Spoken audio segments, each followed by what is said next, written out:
Hi, this is Abhinav Rawat, founder at GoChip AI technologies. और आज मैं आपके लिए एक ऐसे प्रोडक्ट का डेमो लेके आया हूं जो कि आपकी सारी लीड्स को मैनेज करेगा, उन्हें लैप्स होने से बचाएगा, आपके रिमाइंडर्स को प्रॉपर मेंटेन करेगा और आपके बिजनेस को 1x से 3x तक ग्रो करने में हेल्प करेगा। तो आइए देखते हैं उसका एक ओवरव्यू। तो सबसे पहले हम अपनी कंपनी का अकाउंट क्रिएट करेंगे।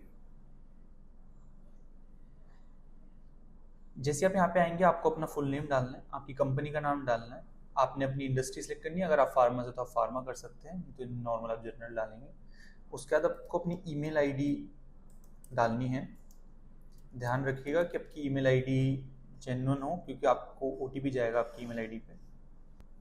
जैसे आप अपनी ईमेल आईडी वेरीफाई कर लेंगे, उसके बाद आपको अपना पासवर्ड क्रिएट करना है और आपको बस क्रिएट अकाउंट पे क्लिक करना है। जैसे आप क्रिएट अकाउंट करते हैं, उसके बाद आपका रजिस्ट्रेशन सक्सेसफुल हो जाता है और आपको वापस से एक बार लॉगिन करना है, जो भी अभी आपने ईमेल बनाई है।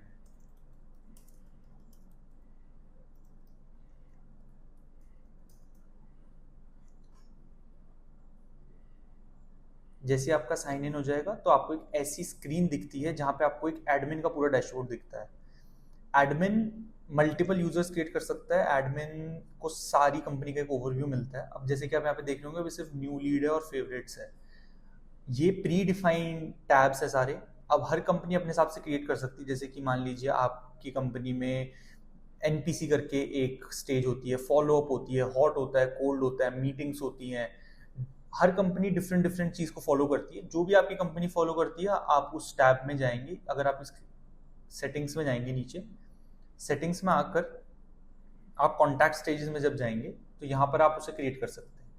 जैसे कि हॉट मैं क्रिएट कर सकता हूँ, कोल्ड में क्रिएट कर लेता हूँ, और एक मैं मीटिंग क्रिएट कर लेता हूँ। जैसे हमने यहाँ पे क्रिएट कर दिया, अगर अब आप डैशबोर्ड को देखेंगे, तो अब यहाँ पे देखिए, यहाँ पे हॉट, कोल्ड और मीटिंग के ऑप्शंस आ गए। ठीक है, अब लेट्स से कि आपके सीआरएम में आपके पास लीड आई, तो आप सारी लीड्स को मैनेज कैसे करेंगे? आपको लेफ्ट साइड पे जाना है, आपको लीड्स का एक कॉलम दिखेगा, यहाँ पे ऑल लीड्स है। जब आप ऑल लीड्स पे क्लिक करेंगे, तो आपको एक ऐसा इंटरफेस देखने को मिल जाता है, जहां पर आप, अगर आपके पास पुराने उसमें एक्सेल पड़ी है, तो आप यहाँ से एक्सेल अपलोड कर सकते हैं। यहाँ से आप अपलोड कर सकते हैं। किस फॉर्मेट में एक्सेल अपलोड करनी है, उसके लिए आपको यहाँ से इंपोर्ट या फिर डाउनलोड एक्सेल फाइल करनी है। इसमें आपको एक सैंपल मिल जाएगा, उसमें आप अपना डेटा फिल करके उसको अपलोड करेंगे, तो सारा सीआरएम उस डेटा से लोड हो जाएगा। उसके बाद अगर आपको नई लीड ऐड करनी है, तो आप यहाँ पे ऐड कॉन्टैक्ट पे जाएंगे, आप नेम डालेंगे। लेट से मैं डाल देता हूँ राहुल। मैं एक फ़ोन नंबर डाल देता हूँ, डेमो फ़ोन नंबर। ठीक है, उसके बाद यहाँ पे आप रिक्वायरमेंट्स, ये सब चीज़ें आप फिल कर सकते हैं, सब ऑप्शनल है। कंपनी का नाम अगर आप फिल करना चाहें, तो वो भी आप कर सकते हैं XYZ करके। रिक्वायरमेंट्स को हम कर देते हैं रिक्वायरमेंट्स XYZ। फिर आप यहाँ से स्टेट सिटी सेलेक्ट कर सकते हैं। अगर मैं यहाँ पे करना चाहूँ चंडीगढ़, तो मैं चंडीगढ़ सेलेक्ट कर सकता हूँ। अब जैसे कि आप देख सकते हैं, यहाँ पे अभी लीड सोर्स नहीं आ रहा है। क्यों? क्योंकि अभी हमने आपकी कंपनी का लीड सोर्स क्रिएट नहीं किया है, हमने अभी कोई और यूजर नहीं बनाया है। तो अब ये चीजें कैसे बनेंगी? इसके लिए भी आपको लेफ्ट साइड पे आना है, आपको सेटिंग्स पे जाना है। सेटिंग्स पे जैसे आप नीचे आएंगे, आपको दिखेगा यहाँ पे लीड सोर्सेस। लीड सोर्सेज में भी आप देख सकते हो नो सोर्सेज फाउंड है, जिस वजह से वहाँ कुछ नहीं दिख रहा था। अगर मैं यहाँ पे क्रिएट कर दूं वेबसाइट, लेट से मैं क्रिएट कर दूं रेफरल्स, लेट से मैं एक और क्रिएट कर लेता हूँ मेटा। ठीक है, और फिर मैं वापस जाके एक बार अगर चेक करूँ ऐड कॉन्टैक्ट में, तो मैं लिखता हूँ Rahul 7654321 firm name XYZ, requirement XYZ। अब आप देख सकते हैं जो हमने भी लीड सोर्स क्रिएट किए वो वहाँ पे दिख रहे हैं। अब मान लीजिए रेफरल से लीड आई थी और मेरे को यूजर असाइन करना है। अगर मैं इसको, अभी हमारे पास सिर्फ एडमिन यूजर है, तो मैं अपने आप को भी सिलेक्ट कर लेता हूँ और मैं क्रिएट कॉन्टैक्ट कर देता हूँ। जैसे ही मैं क्रिएट कॉन्टैक्ट करता हूँ, तो जो फर्स्ट स्टेज आती है, जहाँ की, जिसका कि मतलब है कि अभी लीड सिस्टम में आई है, बट किसी के पास भी गई नहीं है, कोई लीड पे भी काम नहीं हुआ है, वो बस अभी सिस्टम में पड़ी हुई है, तो वो बाय डिफॉल्ट एक न्यू स्टेज पर जाती है। न्यू स्टेज पे जाने के बाद आपको दिख रहा होगा कि यहाँ पे पूरी लीड की जो हमने डिटेल्स भरी थी वो आ गई हैं। आप यहाँ पे सब चीजें देख सकते हैं। अब मान लीजिए कि हमें इसको चेंज करना है। मैंने इसको कॉल किया लीड को, ठीक है। अब लीड को कॉल करने के बाद मेरे को इस बटन पर क्लिक करना है।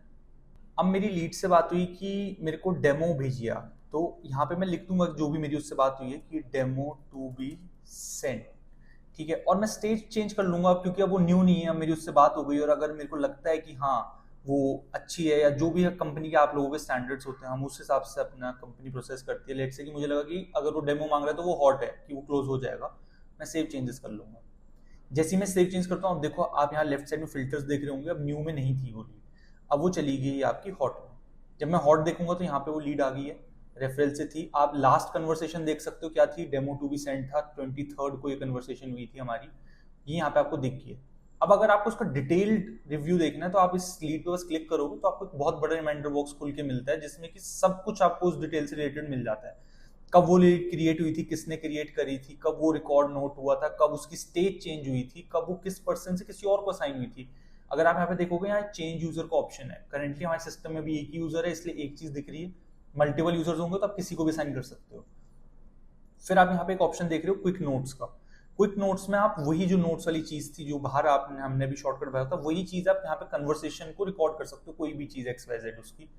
अब यहाँ पे आप देख रहे हो एक रिमाइंडर्स करके ऑप्शन है। अब रिमाइंडर ऑप्शन क्या होता है, लेट्स से कि लीड ने मुझको कहा कि सर आप मेरे को कल कॉल करना, तो अब कल कॉल करना तो हमारे को एक रिमाइंडर लगाना है कि कल हमें इस बंदे से बात करनी है। तो यहाँ पे रिमाइंडर पे आप क्लिक करोगे, ऐड न्यू रिमाइंडर, जो भी आपकी चीज है, अगर मीटिंग करनी है, विजिट करनी है, फॉलो करना है, लेट्स से मेरे को कॉल करनी है और मेरे को उसे कॉल करके कल डेमो पिच करना है, ठीक है। टाइम सेट कर सकते हो, मैं क्रिएट, यहाँ पे आप डेट सेट करोगे। अब लेट से मैं 24th की डेट सेट करता हूँ, ठीक है, और टाइम यही रहेगा और मैं क्रिएट रिमाइंडर कर देता हूँ। तो आप यहाँ पे देख रहे होगे एक फ्लैग भी लग जाता है जो कि मेरे को बताता है कि 24th को से कॉल करना है डेमो पिच के लिए। तो यहाँ पर आपको एक दूर से ही देख के चीज समझ आ जाती है कि आज हमें किन किन को कॉल करना है, क्या क्या चीजें उनकी पेंडिंग है। फिर आप देख सकते हो कि यहाँ अगर आप डैशबोर्ड पे जाओगे, यूजुअली लेट से आप कल डैशबोर्ड खोलते हो तो आपको यहाँ नीचे एक रिमाइंडर्स का सेक्शन दिख रहा है। जैसी 24th होगी यहाँ पे आपको रिमाइंडर पॉपअप हो जाएगा। तो जैसी अब मैंने कल इसको खोला तो मेरे को यहाँ पे एक लीड दिख रही होगी, और अगर आप चाहो तो आप यहाँ से डेट चेंज करके भी स्पेसिफिकली डेट देख सकते हो। अगर मैं कहूँ 24th की मेरे को देखनी है तो मेरे को 24th की दिख गई है लीड कि मैंने राहुल को करना था और मेरे को क्या करना, टास्क डेमो पिच करना था मेरे को। यहाँ से मैं मार्क कंप्लीट कर सकता हूँ जिससे कि ये कंप्लीट मान ली जाएगी लीड। और अगर लेट से कि मैंने कल इन्हें कॉल किया और इन्होंने मेरे को कहा कि मेरे को आगे फर्दर 5 दिन बाद आप कॉल करना, तो आप यहीं जाओगे, आप फिर से ऐड रिमाइंडर करोगे और आप 5 दिन बाद का यहाँ से सिलेक्ट करके उसे कर सकते हो, तो वो लीड आगे चली जाती है। So this is how reminder system works. बाकी आपको नोटिफिकेशन भी आते हैं रिमाइंडर्स के, और जब आप यूजर डैशबोर्ड पे होते हो तो जो ये रिमाइंडर टेबल है ये बिल्कुल टॉप पर आ जाता है, क्योंकि यही सबसे मेन चीज है जो कि एक आपका टेलीकॉलर देखता है।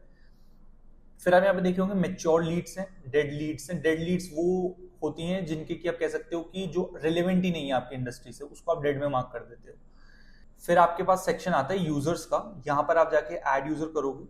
लेट से मैं एक यूजर बना लेता हूँ, ठीक है, और मैं इस यूजर को एक नाम दे देता हूँ और मैं इसका एक पासवर्ड सेट कर देता हूँ और मैं क्रिएट यूजर कर लेता हूँ। जैसे ही मैंने क्रिएट यूजर किया मेरा एक यूजर क्रिएट हो गया, ठीक है। अब अगर आप डैशबोर्ड पे भी देख रहे होंगे तो आप लोगों को दिख जाएगा कि मल्टीपल यूजर्स हैं यहाँ पर अब आ गए। हर यूजर का आप आगे देख सकते हो, leads, qualified, date converted, total business. अगर आप सोर्सेज बनाओगे सोर्सेज आपको दिख जाते हैं यहाँ पर, ठीक है। अगर मैं लीड पे जाऊँ, अगर मैंने हॉट लीड करा, हॉट लीड पे जाके अगर मैं इसको किसी और यूजर को असाइन करना चाहूँ तो मैं इसे खोलूंगा और मैं यहाँ से चेंज यूजर करके उस यूजर को इसे असाइन कर दूंगा। लेट से मैंने यहाँ से असाइन कर दी, मैंने सूरज को असाइन कर दी, ठीक है। अब आप देख सकते हो यहाँ पे असाइन टू भी सूरज हो गया है, ठीक है। फिर अगर मैं आपको अब यूजर डैशबोर्ड खोल के दिखाऊं, लेट से अभी मैंने उनका जो पासवर्ड बनाया था, यूजर नेम वो डालेंगे अपना और लॉग इन करेंगे तो आपको इस तरह का यूजर डैशबोर्ड मिलता है। देखो यहाँ पे रिमाइंडर्स ऊपर ही आ गए हैं हमारे, ठीक है। अगर आप देखोगे वो जो मैंने हॉट लीड यहाँ असाइन करी थी वो इस यूजर को अब दिखने लगी है हॉट 1 में। तो ये अगर अब यहाँ से अपनी लीड देखेंगे हॉट में जाकर तो ये देख सकते हैं कि ये इनको इस पर भी काम करना है। जब आप इसे खोलेंगे तो ये यूजर पर्टिकुलर ये देख सकता है कि पहले क्या क्या बात हुई थी। अब लेट से अभिनव ने उस टाइम बात करी थी यूजर से, तो अब सूरज को कैसे पता लगेगा कि अभिनव ने क्या क्या बात करी थी। तो यहाँ पे एक पूरा लॉग होता है आपका सारा, जब से वो लीड क्रिएट हुई तब से किस किस ने क्या क्या काम किया उस पर, जिससे कि आपके स्टाफ को इजीली समझ आ जाएगी कौन सी चीज पे वर्कआउट हुआ है इस पर्टिकुलर लीड पे।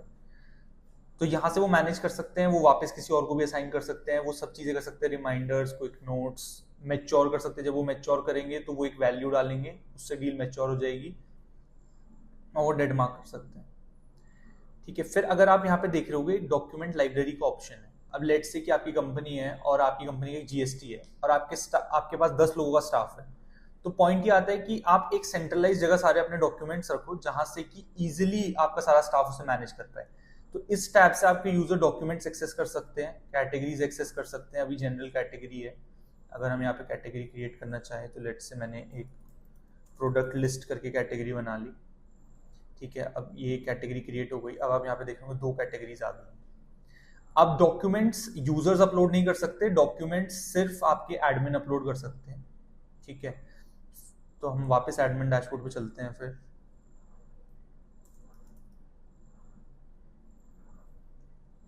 जैसे मैं एडमिन डैशबोर्ड पे आता हूँ, यहाँ पे आपको देख रहे होगे आपके पास मल्टीपल ऑप्शंस है। जैसे मैं ऑल डॉक्यूमेंट्स पे गया तो यहाँ पे अपलोड न्यू डॉक्यूमेंट का ऑप्शन है। यहाँ पे मैं कोई भी डॉक्यूमेंट नेम डालूंगा, मैं उस कैटेगरी को सिलेक्ट कर सकता हूँ कि प्रोडक्ट लिस्ट है, और मैंने अपनी प्रोडक्ट लिस्ट यहाँ से अपलोड करके अपलोड कर दूंगा तो ये सारे यूजर्स पे प्रोडक्ट लिस्ट चली जाएगी।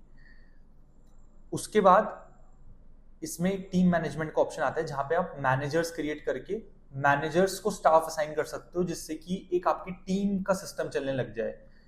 तो जो मैनेजर्स होंगे उनको सिर्फ अपने अंडर के एम्प्लॉयज दिखेंगे, उनके अंडर के एम्प्लॉयज का डेटा दिखेगा।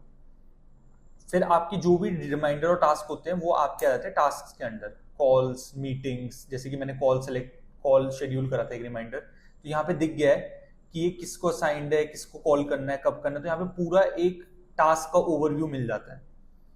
मीटिंग होगी तो मीटिंग्स हो जाएंगी, क्लाइंट विजिट होंगी, क्लाइंट विजिट्स हो जाती है। फिर आप लेफ्ट में देख रहे होंगे सेटिंग्स का एक ऑप्शन है। सेटिंग्स में लीड असाइनमेंट का एक ऑप्शन है। लीड असाइनमेंट क्या है कि लेट से आपके मल्टीपल सोर्सेज से लीड आती हैं। ठीक है, और एक तरीका हो गया कि आप उन्हें मैनुअली ऐड कर रहे हो, फिर एक तरीका हो गया कि वो ऑटोमेटिक डिस्ट्रीब्यूट है। लेट से मेटा से लीड आई तो आप चाहते हो कि आपकी मेटा की लीड आपके XYZ एम्प्लॉय को जाए और आपकी वेबसाइट की लीड आपके BYZ एम्प्लॉय को जाए, तो वो आप यहाँ से कर सकते हो। ऑटोमेटिक लीड पाइपलाइन पे गए, किस हिसाब से चलना है वो यहाँ पे 3 ऑप्शन है।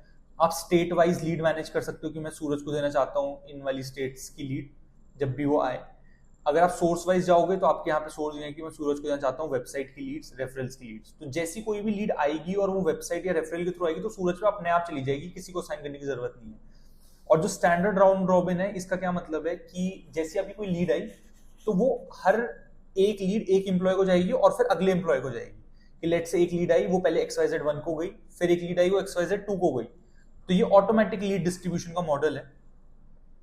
उसके अलावा एक्सटर्नल सोर्सेज से इंटीग्रेशन है हम लोगों का। हम लोग इंडिया मार्ट से इंटीग्रेट करते हैं, हम लोग ट्रेड इंडिया से इंटीग्रेट करते हैं, हम डायरेक्ट मेटा से इंटीग्रेट करते हैं, और वेरियस उसमें हम लोग इंटीग्रेट करते हैं, जस्ट डायल, और ये सारे फीचर्स हम पर हैं।